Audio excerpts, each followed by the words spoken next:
werde ich schon mal unseren nachfolgenden Referenten vorstellen. Er steht quasi schon in den Startlöchern. Er ist auch aus den Vereinigten Staaten angereist. Craig Rucker, er ist Präsident des Committee for Constructive Tomorrow von CFACT und wird darüber berichten, warum die Klimarealistenbewegung in den USA auf dem Vormarsch ist. Also hoffentlich gute Nachrichten und viele hoffnungsvolle Nachrichten. Craig Rucker, herzlich willkommen.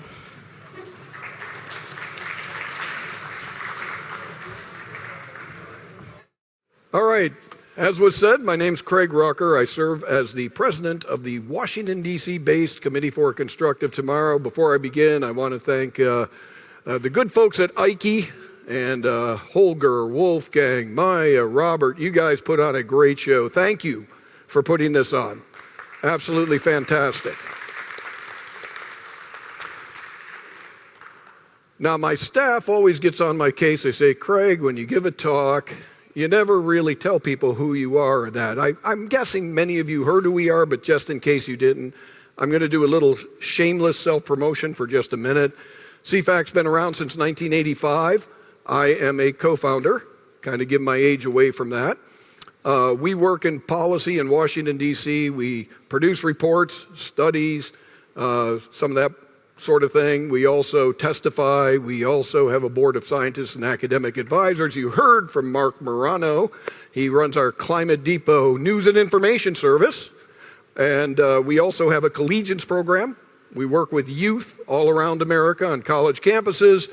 We're probably most known for our stunts. One of the American newspapers in the Boston Globe, a columnist named Don Fetter, said, how do you describe CFACT? He said, you are a Greenpeace of the right. So that's how we're kind of known. We've done some things like jump out of airplanes at conferences, board Greenpeace ships and drop banners off. We're particularly proud of that one. And you'll see some of this in my talk today. Now, you've heard from some great speakers, scientists that have given you all sorts of factual information. I'm going to give your brain a rest here and just kind of talk. You've heard amazing things here today, and I'm awed every time I come to conferences like this and hear from people like Willie Soon, Will Happer, et cetera, et cetera. They're just amazing. When I asked Holger coming here, I said, we're happy to co-sponsor, and we are a proud co-sponsor. I said, what is it you want me to speak on? And he said, Craig, you've had a lot of success in America. You've been at the start of the climate skeptic realist movement down there.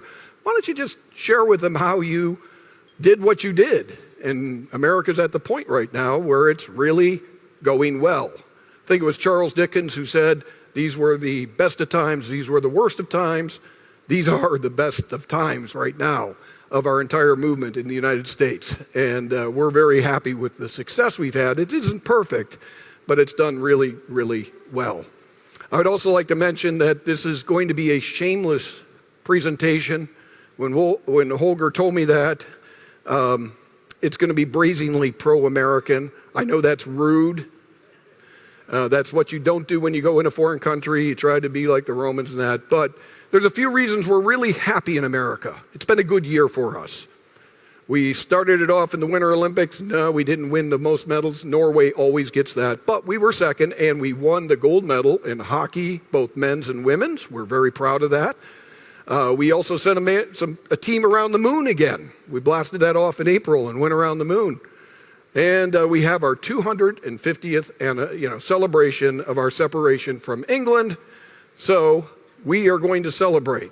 Now, in Europe, you guys have it over us on a lot of things. Hopefully I got this right. Nope, that's not right. Is this right? There we go. I mean, you guys are famous. You got everything. You got French wine. You got, Swiss chocolate, pasta from Italy. I mean, when I come to Europe and they say, what do you like about America? They inevitably say things like, I like your McDonald's, kind of pathetic. Well, I'm going to inform you something. Yes, hot dogs, apple pie are really American, but we say apple pie, if you're going to use an analogy for something that's really American, we always finish it by saying that's as American as apple pie. Classic case in point. If you're driving in a pickup truck, shotgun on the back, you're blaring Johnny Cash on the radio on a Saturday night, that's as American as apple pie.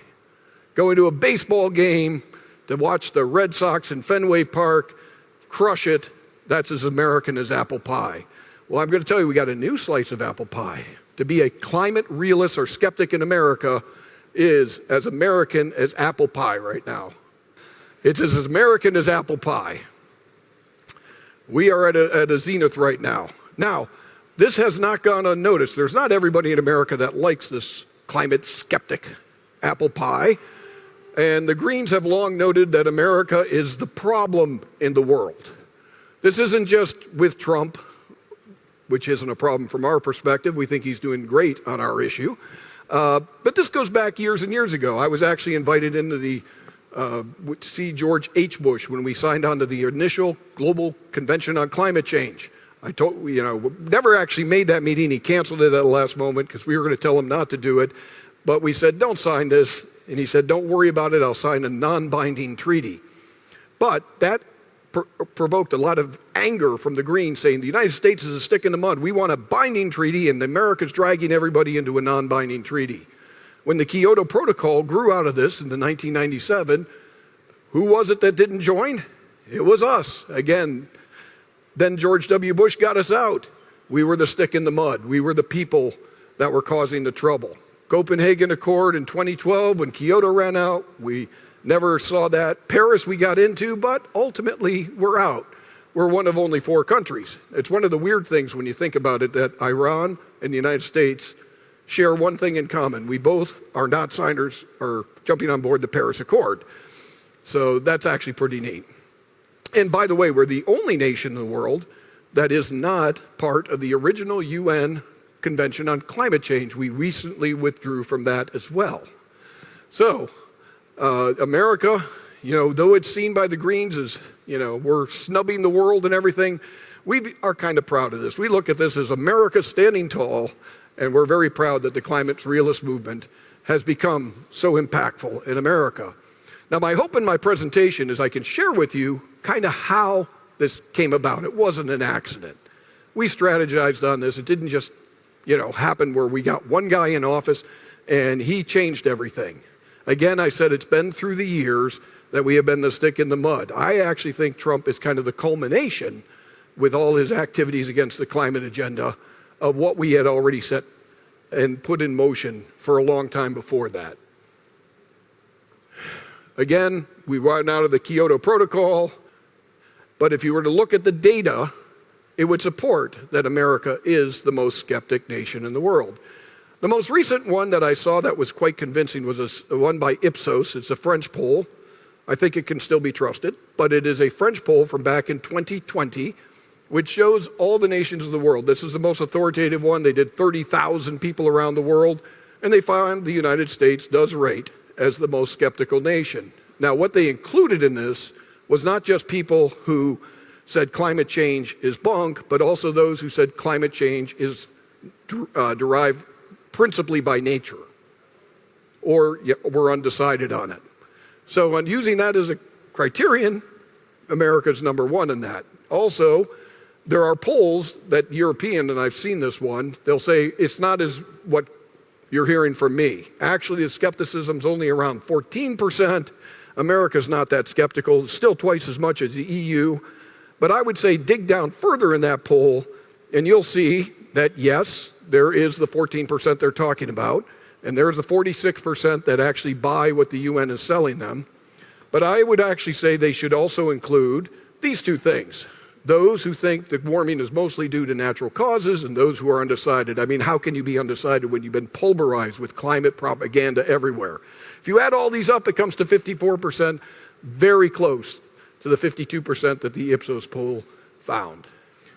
If you look at America versus Europe, for example, also on how important of an issue it is as far as being a top 5% issue, under 1% of Americans rate climate change as even an issue that they're concerned about in the voting booth. Whereas Europe has done a good job too. Kudos. Only about 10% rate it that high. If you look at it as to how much it impacts voter preferences, this is in 2024 by Gallup and also by, what was the other firm? Gallup and Pew. you found that 85% of those in the EU actually do say that climate change impacts how they vote. Versus in America, 27%, those are the Democrats for the most part. So by and large, we've done a great job. And I think that, we've been able to head it off. And it's had an impact on policy. If you look at the EU climate laws, there is actually a legally binding 2050 climate neutrality target that they want to try to get, and that includes 55% emissions reductions by 2030. We have nothing comparable in the US. We've repealed our greenhouse gas finding. There's almost nothing on the federal level that's left to almost regulate. I actually joked with my staff, we can all quit and go home, as we've been so successful in this last year with what we've done. They didn't like that too much. And as far as other emissions like methane and that, nothing on the federal level. So this is actually something, this is a type of American apple pie that I'd like to share with all of you and hopefully get going here too. Of course, we have our own version of Captain America, Donald Trump. And whether you like him on other issues or not, on the climate issue in particular, this guy has been a rock star.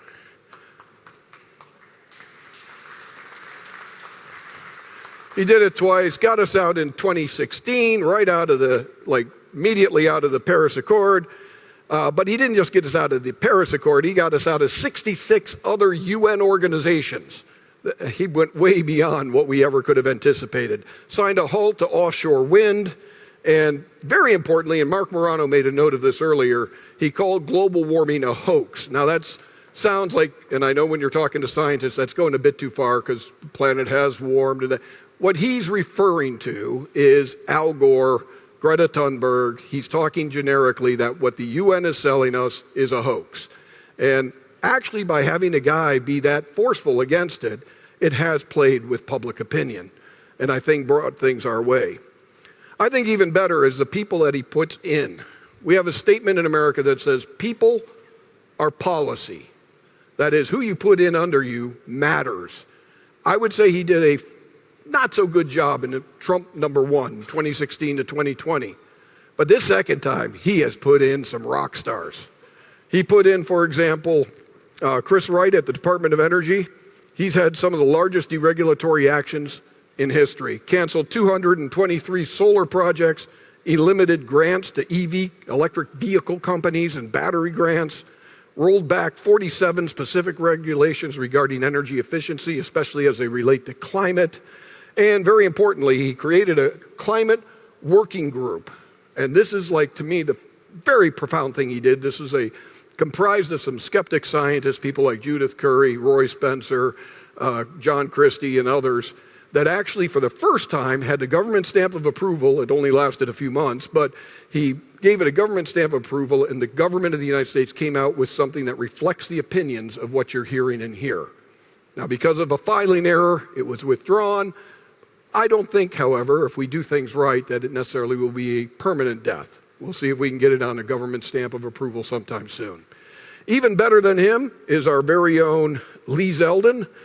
I had the honor of introducing him at a Heartland CFACT CO2 Coalition conference about 2 months ago, and he made a profound comment at this conference.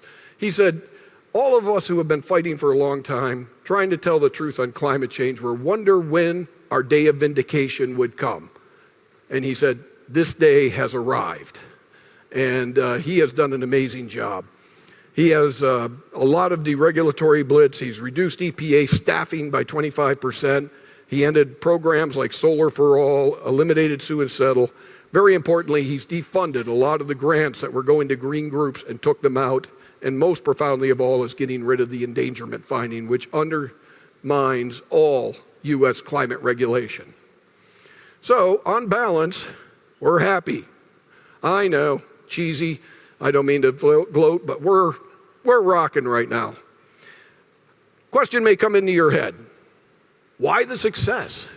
Is it something that we're drinking in our American water that makes people naturally climate skeptics? I would say no. This has been a result of some hard work that we have done for decades and decades. And I'll tell you one thing that is not the case. It's not because our side on the climate movement is well funded. We are not more mighty than the other side. Now, I want to apologize to anybody who's from Britain right here. You may notice that I have the bad guys wearing red coats and the good guys wearing blue coats. Yeah, it's because 250 years ago you were on the wrong team for a bit, so it's all good now. We've had Winston Churchill, Margaret Thatcher, the Beatles, the Rolling Stones. We're all happy with England now. But, you know, for the purposes of this presentation, I'm using imagery that's very patriotic for Americans. So as far as resources go, the climate alarmists have everything in their corner.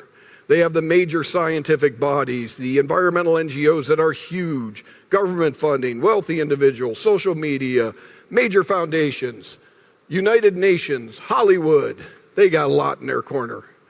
Standing in the patriot cause, well, we have several modest NGOs, folks like Heartland, CO2 Coalition, CFACT. We have the conservative media. There is a vibrant conservative talk radio in particular, but we have Fox News, and we have a couple others like Newsmax, One America News, and others we can use that reach certain audiences. We have very credible scientists. One of the things I always said is you don't count the heads. We may not have the numbers, but you weigh them. We have the intelligent scientists, and a lot of them are right here in this room. And last but not short, we have some tremendous social media bloggers that put out facts, use ridicule, and do all sorts of things to get our message out. Nevertheless, we're outgunned. You look at the top environmental groups, this is a AI search. I don't know if it could be believed, but I double-checked it with other AI against it. If you were to take the top 10 organizations that work on climate alarmist stuff, hyping what the UN's saying, hyping what the media's saying, you're talking 4.7 billion with a B dollars. On the other hand, oh, by the way, they got all these major foundations that are committed to the cause of climate alarmism, giving everything from Bezos, where he committed to 10 billion, it may only be 5 billion, so what? That's a lot of money. You got the Rockefellers, you got all sorts of them that are giving money. Meanwhile, opposing them in the Patriot corner are these 10 groups under 200 million. In fact, if you took just one of those groups away, the Heritage Foundation, it would be under 100 million. And if you took the top 5 groups that actually work on these things, groups like CO2 Coalition and Heartland, CFACT, and a couple others, you'd be under $25 million. So think about that. In this corner, $4.7 billion. In this corner, under $25 million. It's not a fair fight, right? So the odds are against us. So you may say, how could you possibly confront them given these odds? Well, I would say, step one, you have to get resources. No, I was formerly in the military, and we always used to have a statement that said, an army travels on its belly. They need a lot of resources because they're spreading a lie. You don't need as many resources to tell the truth, but you need some resources to tell the truth. Now, the Greens have made a big point of trying to kill those resources, and you've probably heard it. And if anybody's infiltrated this from Antifa or something like that, welcome. You're going to hear this because I think it's this part you may have particular interest in. The Greens will often, as happened in Sheldon Whitehouse's hearing about 2 years ago, put out a very complicated map like this, saying that the oil and gas industry, the fossil fuel industry is funding the climate skeptic movement. It's garbage. Did they in the distant past? Yes. All organizations get their money from 3 principal sources: corporations, foundations, individuals. It was natural in the early stages of this movement, specifically from 1998 to 2006, that of course we would go to those industries impacted and see if they wanted to defend themselves. And they did very modestly give contributions to the Competitive Enterprise Institute, CFACT, and others. By the way, this is a matter of public record. We put it out there. There was no hiding about this. But in 2006, all of these companies became Benedict Arnolds. Now, does anybody know what a Benedict Arnold is? He's a guy who turned on the Patriot cause and fought for the British. He was an American general. Well, that's what the oil companies did. They publicly came out and said, we're not funding CFACT. They named us by name. We're not funding CEI. We're not funding any of these skeptic groups. And guess what? They're not funding us. Nevertheless, the Greens come out and continue to say this time after time. It's actually kind of a joke. From my perspective, it was actually helpful that they defunded us. They thought the Greens had a coup here. They were able to embarrass us. We've only grown since that time. No, we don't get their money anymore. And it's always welcome back if they want to give it to us because we think it's freely chosen. But we find that they're actually kind of annoying. Big oil, big business is actually our enemy. They've all adopted, and these are statements from the major companies saying they're on board the net zero 2050 agenda. We don't like these guys. They're terrible. You know, in some cases, like in Colorado right now, you have a city of Boulder suing to go after these companies for all the heat waves and droughts and all these things they say is, I got to be candid with you. I don't have a whole lot of sympathy for the oil company. You know, it's wrong what's going on to them right there, but they kind of deserve it.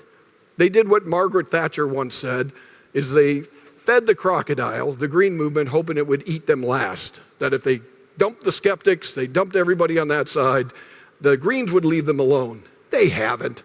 They're going after their money. They're trying to shut them down just like everybody else. Meanwhile, the Greens, despite going after the skeptics after 2006, had no problem going to fossil fuel interests and getting all sorts of money. We had, for example, this situation with the Environmental Defense Fund. It collaborated with British Petroleum, ExxonMobil, Shell, and others in joint initiatives funded or supported by these companies. We had other cases where the U.S. Nature Conservancy got cozy with the British Petroleum. And of course, most famously was the Sierra Club taking $21 million from fossil fuel interests, in this case, Chesapeake Energy. So, does Big Green, if you want to go with the corporate interests, go with the Greens. If you want to fight the corporate interests, we are your guys.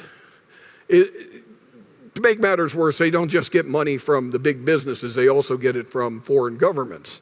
And a lot of these actually have fossil fuel interests. This is 2 reports linking funding of green groups to the Sea Change Foundation, which is funded by Putin and in the Chinese. Why would they be funding it? Well, is it in their strategic interest to try to cripple our fossil fuel industry? Of course it is. Now, if you do visit, and then of course you have Al Gore, famously selling his current TV network to Al Jazeera, which is what? Owned by Qatar government, which is what? A petrol state? He made $100 million. By contrast, what Al Gore's upset with is that ExxonMobil gave 60 organizations $30 million over 10 years. If you do the math on that, he got 3 times in one sale personally more than 60 groups got over 10 years. That's crazy math right there. And he continues to be getting corporate grants time and time again. If you go to our website, you will see us. We are involved in promoting our interactions with Shell, BP, Exxon, and the like. We attack them. We have shareholder stuff. We go in and these are ones from just this year where we've gone in and challenged their CEOs to get off the net zero agenda. We have been their biggest critics. So I tell you that resources are important, but expect them to be attacked. And from our perspective, that's smart on their side to do so. We need to do the same, actually, in return. You're going to get them, if you need it, from individual donors, foundations, and corporations. And, I think anybody who starts it, whether you're on the right or left, knows that that's where you get your support from. But after you get your supplies, and they don't need to be many, how do you do battle? Well, and again, using Revolutionary War imagery, because this is our 250th anniversary, you need the right people, you need the network, and you need to also have tactics. I'll focus on these. We're blessed with some great intellects on our side. The late Dr. Fred Singer, of course. We got Will Happer here, another brilliant man. Willie Soon, Dave Legates, Richard Lindzen, Judith Curry. Brilliant minds, and there are many more, with Roy Spencer and all. We're blessed to have a lot of people who have the scientific credentials. Just like in our American Revolution, we needed the good thinkers, the Thomas Jeffersons and various people to do it. Our movement has that. And I will knight them all with wigs, and they are our intellects that drive our movement. But in addition to that, you need your foot soldiers. These are the people that communicate in the media. These are the people who have Twitter accounts and X accounts that can get the message out there, who lead NGOs like the great James Taylor from Heartland Institute, and Greg Wrightstone, the late Fred Smith, Myron Ebell. These are the people that actually do the policy and the guerrilla warfare fighting. We'll call them soldiers and put patriot hats on them.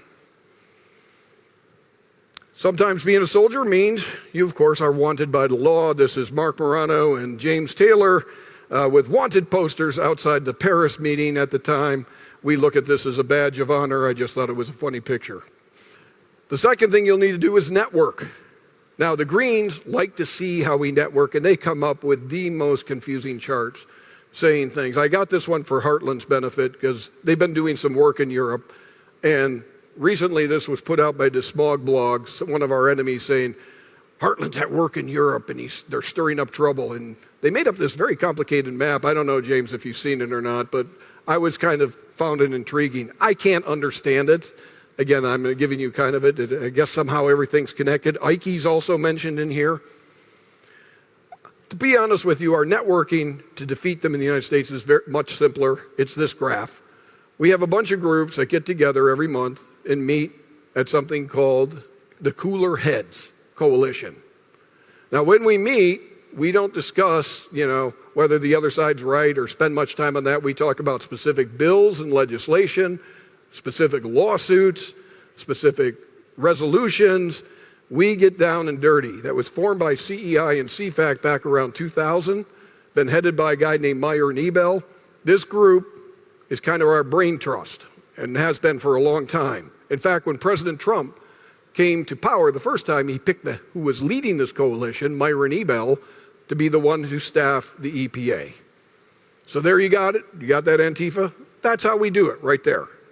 It's very simple. By the way, the left corresponds too. So my advice to you is correspond with each other. Get your own network and get down and dirty with the tactics of how to prevent specific bills, specific rulings, and everything else. Now, each group in our coalition has different gifts.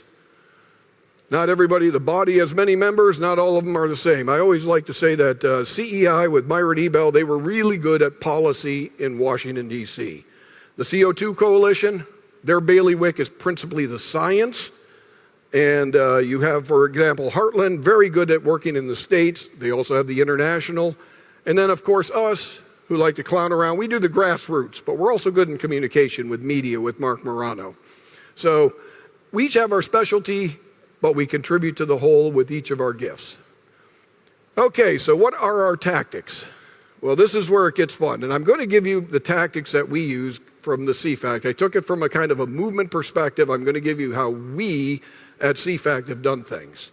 And as I said, we're known for a lot of street theater tactics. We also, but of course, all the groups, including Heartland, us, everybody does some science. We all produce reports. It's kind of what you're known for. And in our tactics, really two books have greatly inspired us. One was Sun Tzu's The Art of War, and the other one is The Rules for Radicals, which is actually a book for the left by a guy named Saul Alinsky. When I formed this group back in 1985 with David Rothbard, we were kind of talking about, how the left is very clever in what they do and how they do their tactics. We sent somebody into their workings. They hold something, and Obama was trained here, at something called the Midwest Academy in Chicago, where they are taught the Saul Alinsky principles. But also popular is The Art of War. And if you actually study these two books, you'll see how they move. Well, what they use to promote evil can also be used against them. So we studied these tactics. And I'm into tactics because I myself am somebody who likes to apply them in a military start way. Back in high school, I organized students to take over classrooms and free students from teachers. That's actually me, looking like a terrorist. You could never do this today. And I was also in the military, the real military, for a while as well. So using tactics, I think, is good. And we are in a war, so what do? I'll give you some of the ones that are shared between the two books that we have used, just to give you an idea, and I'll give you examples of each of them real quick, and then I'll end. One of the things they both have in common is you win through strategy and disruption rather than direct confrontation. You exploit your strengths and the opponent's weaknesses. You attack the enemy where he's unprepared and appear where you're not expected. Then we use this one to great perfection. Ridicule is man's most potent weapon. There's no defense against it. And last of all, force the opponent into hypocrisy or inconsistency to weaken them. Now, I wouldn't say our whole movement necessarily gravitated to this, but I know we at CFACT always have these in mind, and where we can influence, we try to move our attacks or our strategies against it. Good one on the win through strategy and disruption rather than direct costly confrontation occurred right off the bat. I think we had an advantage in that right at the beginning of this whole controversy, we got involved. I was there when James Hansen announced in 1888 that he was confident that man's activities were driving climate change. By the way, nobody had heard about that. I'm originally from Buffalo, New York. We only heard about Ice Age prior to that time. But within 4 years, the UN is holding a major meeting on climate change. We suspected it from the beginning that it was nonsense and worked with Dr. Singer on this, but there were really only a couple groups involved in this, principally the Competitive Enterprise Institute and CFACT. We were kind of it. And they're going to hold a major environmental summit with world leaders, lots of tens of thousands of people, the world media, and we want to get a counter voice out there. Got a question for you. You'd almost think it's hopeless, right? What would you do to using disruption to try to do anything in this? Well, this was our idea. We said, okay, we kicked around an idea, why don't we do a protest down there? Why don't we hold a press conference down there? We got, that would be, we call it the mouse that roared. We'd be so small, we'd be overwhelmed. But how about if we send this woman, Dixie Lee Ray, down there? She had written a best-selling book called Trashing the Planet that was against climate change at that time. She was a governor of the state of Washington and a scientist, and she's very articulate. So we said, how about if we send her down there and we'll talk to Kit Carson, who ran the Rush Limbaugh show, and say, hey, Kit, we have Dixie Lee. We'll fly down there at CFACT's expense to go and cover this conference. Would you put her on your radio show? Rush Limbaugh loved the idea. In fact, he kicked into something else. He gave her a limo, and she could drive it around so long as she had the air conditioning up full and the windows down to let the CFCs go into the atmosphere. So that's what he said. Bottom line was, tremendously effective. Rush Limbaugh's listening audience at that time, somewhere between 15 and 20 million Americans every day, and they were hearing the unadulterated truth. We reached a ton of people. And I think that helped pressure Bush to do a non-binding treaty because he knew his own people were against it. I think it had real impact. And set the mood right off the bat when you have a major talk radio show host, a major ex-governor, best-selling author opposed to it. That's how we disrupted it. And the Greens were furious because they never got their binding treaty. Second tactic, exploit your strengths and the opponent's weakness.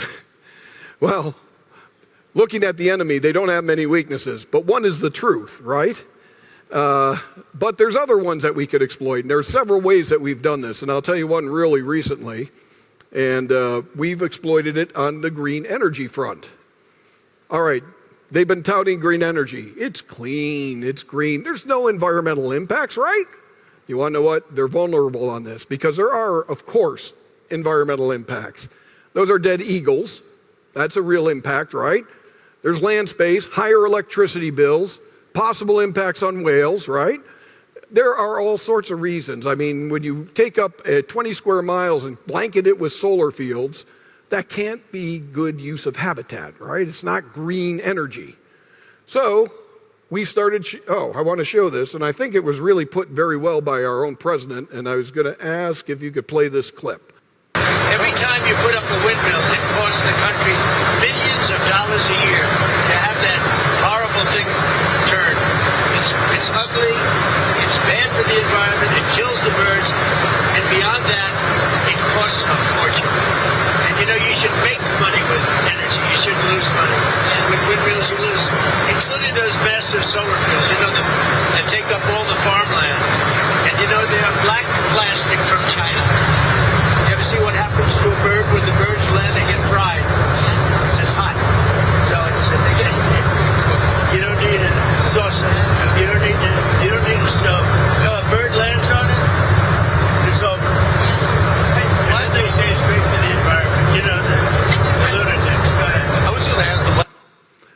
right. Thank you, Willie Soon, for that, by the way. He's the one who gave me that slide. I don't know how much of you could hear. It's kind of blustering, but basically he's going off against them, and he's been doing it since he's taken office. They're vulnerable on this. We're attacking them. I love it when we debate them, when they do debate, and they'll say, you know, it doesn't really impact eagles that much. I go, oh, really? How many did they kill? And they're on the side of saying, well, it only killed, I don't know, a dozen last month. You know, how are they going to do this? It's kind of like, did you beat your wife? Well, you know, you're on a subject matter that they're not going to win. So that's taking the battle off. We, of course, to get Trump to this, I don't know if it was on Trump's radar until a bunch of us started doing things like flying banners over Atlantic City, putting up billboards, organizing rallies in New Jersey, and taking boat rides out on the ocean to rectify it. We did these all before last year. This is just within the last 2 months. I organized ranchers, farmers, Native Americans, all upset about wind power in Oklahoma and Wyoming.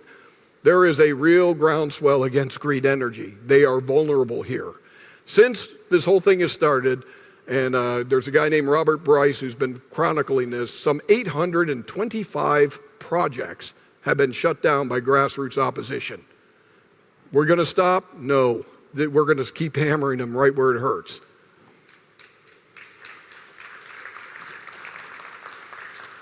So, in addition to winning through strategy and disruption and exploiting your strengths, their weaknesses, another one is attack where the enemy is unprepared and appear where you're not expected. There's a lot of examples of where we do this.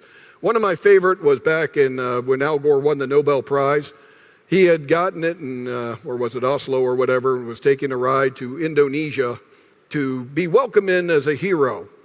So what we did is we got a permit to protest right in front of where he would be arriving in Indonesia.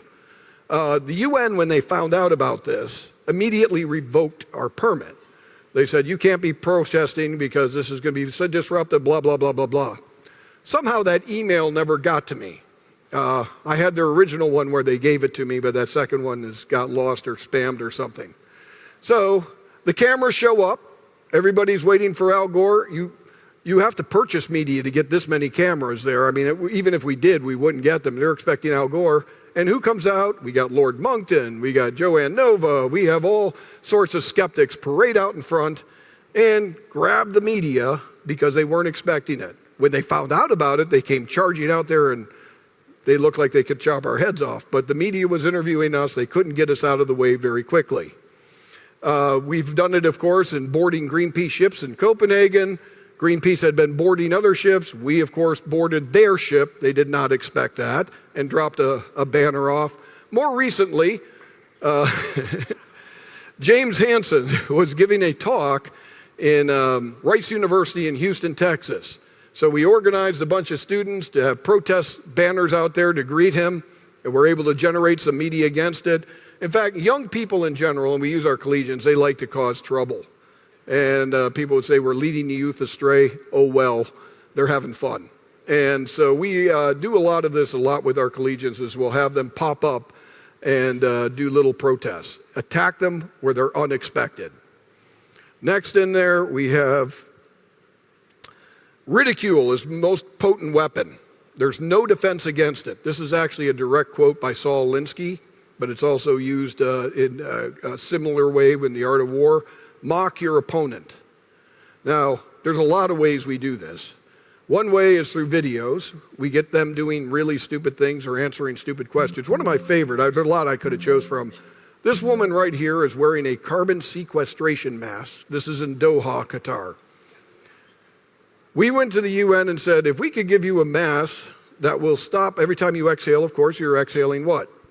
CO2, right? That's a greenhouse gas. We can give a mask that can stop that from happening. All right? And they believed it. Now, of course, this was just a regular construction mask that gets rid of, dust when you're working. So we did a full range of interviews, and believe it or not, we got some people from the IPCC to participate in this. And we got them saying, yeah, I'd wear the mask. I'd have my wife wear it. I'd have my children. I'd have my dog wear this mask. Now, this occurred prior to the COVID shutdown, so I will say, we probably gave them the idea. Sorry about that. At the time, we thought it was so ridiculous. Little did we know within a couple years they would actually have everybody wear masks everywhere. Anyway, but the master of it within CFACT is our very own Mark Morano. This guy is hysterical. When I hired him, the Avengers had just come out, and I kind of looked at him like Hulk in the thing. There's a scene where Captain America's kind of saying, you know, Iron Man, you go here, Black Widow, you go there, Hulk, clobber. And that was kind of my mission for Mark, clobber. Go out and just punch these guys, but do it with humor.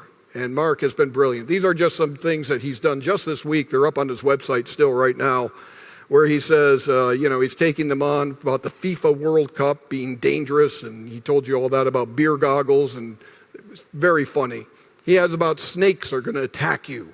And this new thing about warming, you'll see perpetual ridicule and conversation. So I encourage you to go to his website, climatedepot.com. But ridicule is very important. Last one, force the opponent into hypocrisy or inconsistency.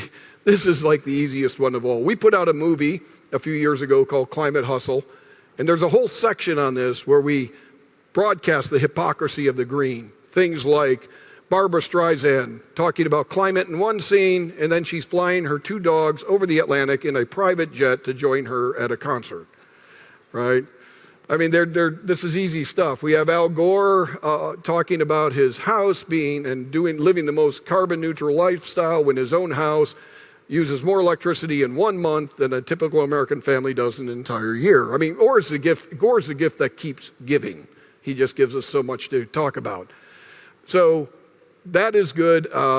We also will do our own investigative videos. We went to one was called EIKE meeting, and we got them wining and dining on champagne and salmon and everything like that, and showed the hypocrisy. And of course, we did the Rio thing.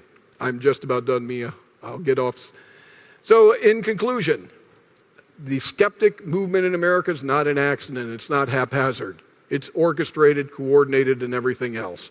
It's your worst thing, Antifa, if you're out there. It's really real. There is a vast right-wing conspiracy, and you're looking at one of the members. So anyway, I thank you for your time, and if you have any questions, feel free to ask.